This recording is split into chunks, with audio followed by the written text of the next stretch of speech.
Installing a switch in the attic to control the attic light is not a direct violation of the National Electrical Code, or NEC.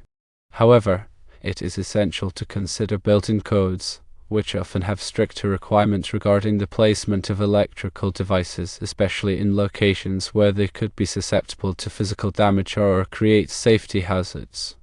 The NEC primarily focuses on safe electrical installations to protect against fire and shock hazards. It provides guidelines for wiring methods, overcurrent protection, grounding, and equipment specifications. The NEC does not explicitly prohibit installing a switch in an attic, provided the installation complies with general wiring practices and safety standards.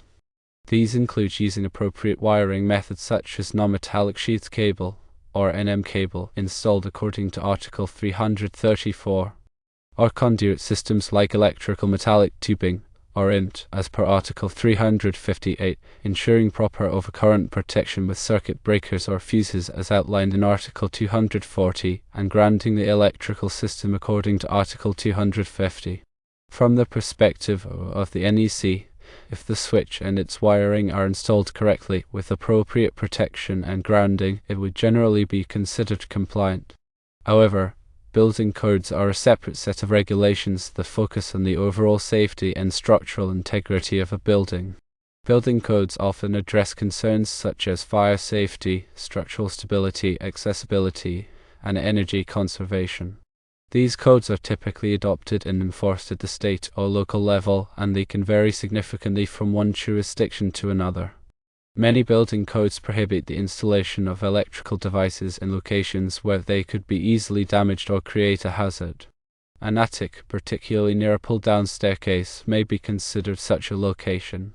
A surface-mounted handy box with a switch at the top of a pull-down staircase could pose a tripping hazard, especially if the staircase is narrow or the lighting is poor. Additionally, the switch and its wiring could be vulnerable to physical damage from items being moved in or out of the attic. For example, the International Building Code, or IC, and the International Residential Code, or IRC, which are widely adopted model building codes, address safety concerns related to electrical installations. While these codes do not specifically mention attic switches, they generally require that electrical equipment be installed in a manner that minimizes hazards. Local amendments to these codes might provide more specific guidance or restrictions. To determine whether installing a switch in the attic is permissible under local building codes, it is crucial to consult the local building department or a qualified electrical inspector. They can provide information on specific requirements and restrictions in that jurisdiction. It is also essential to consider the potential liability associated with installing an electrical device that could create a hazard. If someone were to trip and fall due to the switch, the property owner could be held liable for damages. Therefore, even if the installation meets the minimum code requirements, it may still be prudent to explore alternative solutions that would eliminate the hazard. Consider these alternatives. Firstly, install a switch near the attic access point on a wall where it is less likely to be a tripping hazard and less susceptible to damage. Secondly, use a wireless switch system that allows the attic light to be controlled from a remote location. Thirdly, install a motion sensor that automatically turns on the attic light when someone enters the attic. Fourthly, use a pull chain or a switch directly on the light fixture itself, provided it is accessible and does not create a separate hazard. When installing any electrical device, safety should be the top priority. Always follow these safety precautions when turn off the power to the circuit to the breaker box before working on any electrical wiring. 2. Use appropriate personal protective equipment, such as safety glasses and gloves. 3. Ensure that all wiring connections are secure and properly insulated. 4. Test the installation with a multimeter to verify that it is properly grounded and there are no short or open circuits. 5. Obtain the necessary permits and inspections to ensure that the installation complies with all applicable codes and regulations. The National Electrical Code, or NEC, is a comprehensive set of standards for safe electrical installations. It is updated every 3 years to reflect changes in technology and best practices. The NEC covers a wide range of topics, including wiring methods, overcurrent protection, grounding, equipment specifications, and special occupances. Some key articles in the NEC that are relevant to installing an attic light switch include Article 210, branch circuits, which covers the requirements for branch circuits that supply power to lighting outlets. Article 225, outside branch circuits and feeders, which applies if the wiring extends outside the building.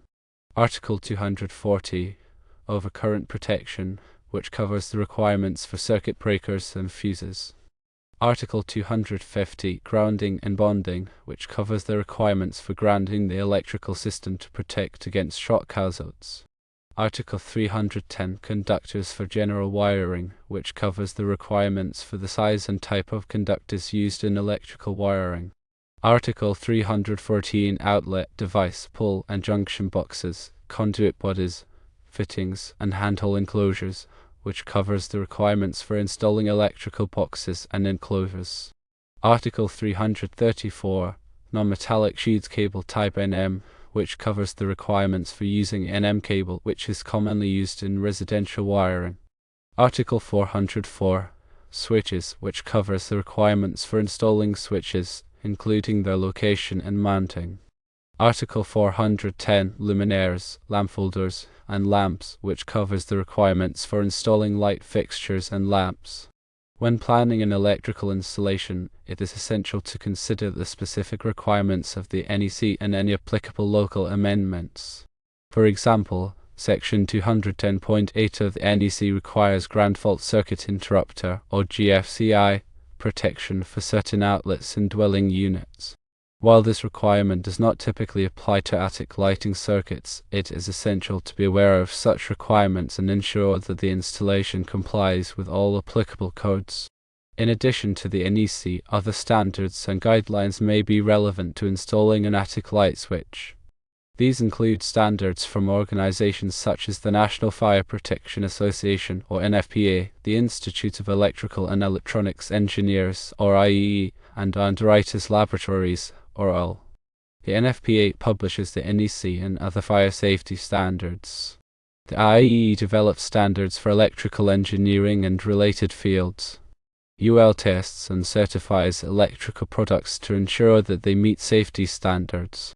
When selecting electrical equipment, it is essential to choose products that are listed or certified by a recognized testing laboratory, such as UL.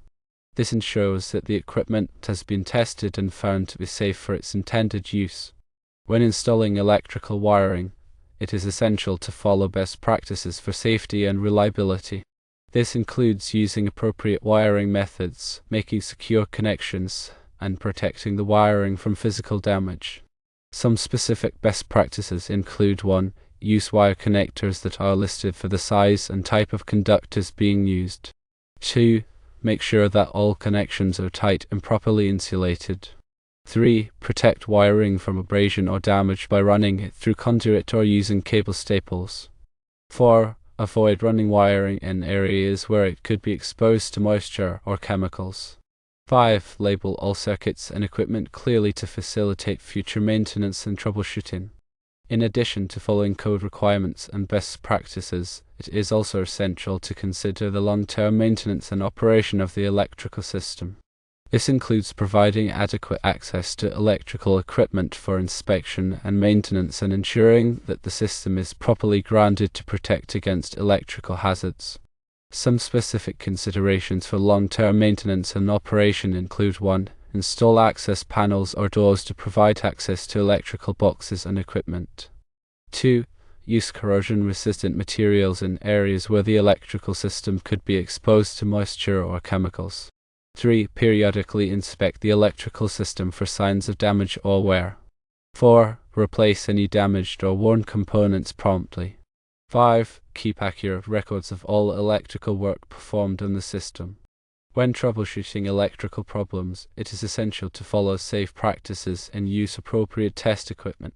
This includes turning off the power to the circuit before working on any wiring, using a multimeter to test for voltage and continuity, and wearing appropriate personal protective equipment. Some specific troubleshooting tips include 1. Check for tripped circuit breakers or blown fuses. 2. Look for loose or corroded connections. 3. Test for shorts or open circuits. 4. Use a circuit tracer to locate wiring problems. 5. Consult with a qualified electrician if you are unable to resolve the problem. Installing an attic light switch may seem like a simple task, but it is essential to consider all applicable codes, standards, and best practices to ensure that the installation is safe and reliable. By following these guidelines, you can minimize the risk of electrical hazards and ensure that the electrical system operates properly for years to come. Remember that local building codes and regulations can vary significantly.